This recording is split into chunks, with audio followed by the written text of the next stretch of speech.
Assalamualaikum warahmatullahi wabarakatuh. Saya Muhammad Eka Pransa dari PAI 3C ingin mempresentasikan hasil dari kinerja saya dengan mata kuliah IT yang diampu oleh Bapak dosen Ahmad Sulaiman MAG.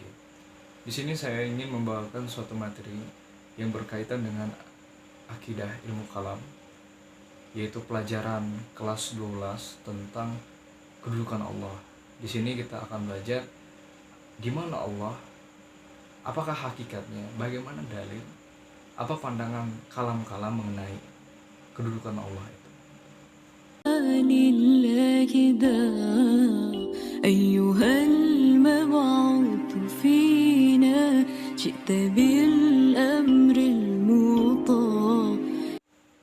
Dalam pandangan kalam tentu saja masih banyak perbedaan pendapat di antara para ulama.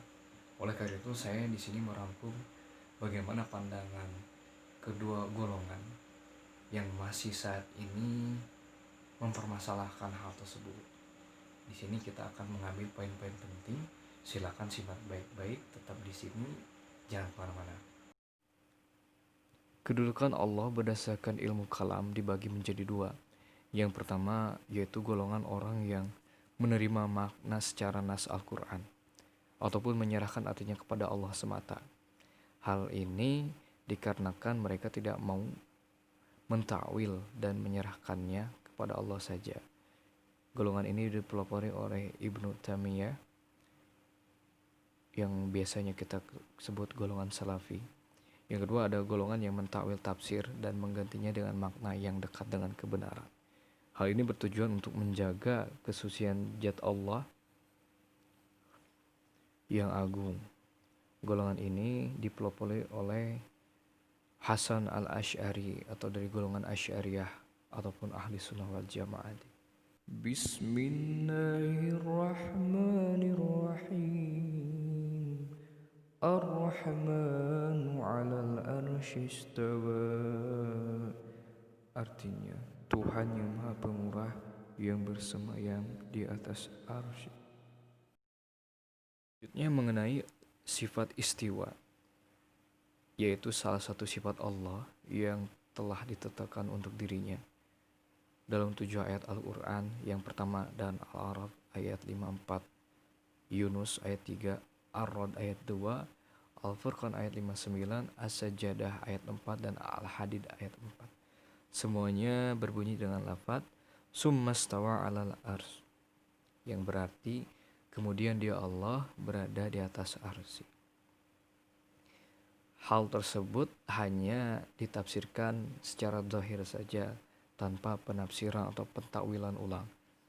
Adapun hadis dari Abu Hurairah radhiyallahu an, ia berkata, aku pernah mendengar Rasulullah bersabda, ketika Allah menciptakan makhluk, dia menuliskan di kitabnya yaitu Lauhul Mahfuz, dan kitab itu bersamanya di atas ars.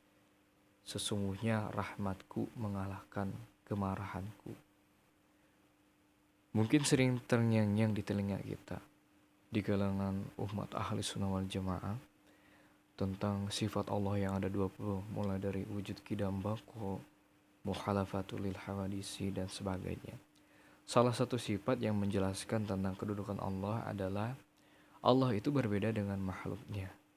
Hal ini sejalan dengan dalil yang di dalam Al-Quran berbunyi, tidak ada sesuatu pun yang serupa dengan Dia, dan Dialah yang Maha Mendengar lagi Maha Melihat.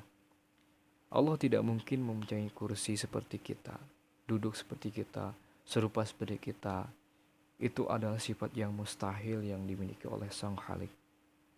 Oleh karena itu, para ulama menjaga kesucian sifat Allah dengan mentakwil bahwa Allah yang Maha Tinggi berkuasa atas ars.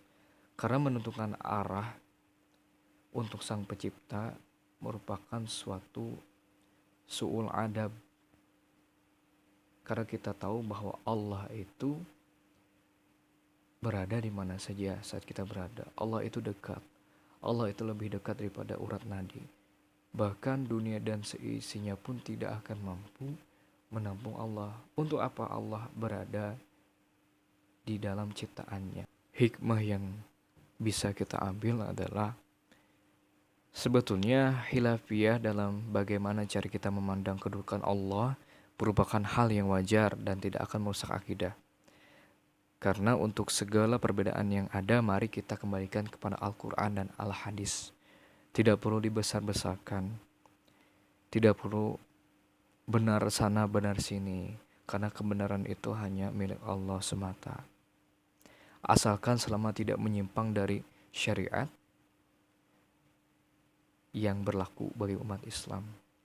Pada hakikatnya kita harus meningkatkan iman dan takwa kepada Allah Subhanahu wa taala dan menjadi semakin mengenal Allah dan cinta serta taat kepadanya. Mungkin sekian yang bisa saya sampaikan. Untuk perhatiannya saya ucapkan terima kasih. Mungkin cukup sekian materi yang saya sampaikan. Kurang lebihnya mohon maaf apabila ada kata-kata yang kurang berkenan di hati para penonton. Saya mohon maaf juga. Yang lebihnya itu dari Allah semata. Kalau yang kebodohannya itu dari saya. Wabillahi taufiq wal hidayah. Wassalamualaikum warahmatullahi wabarakatuh.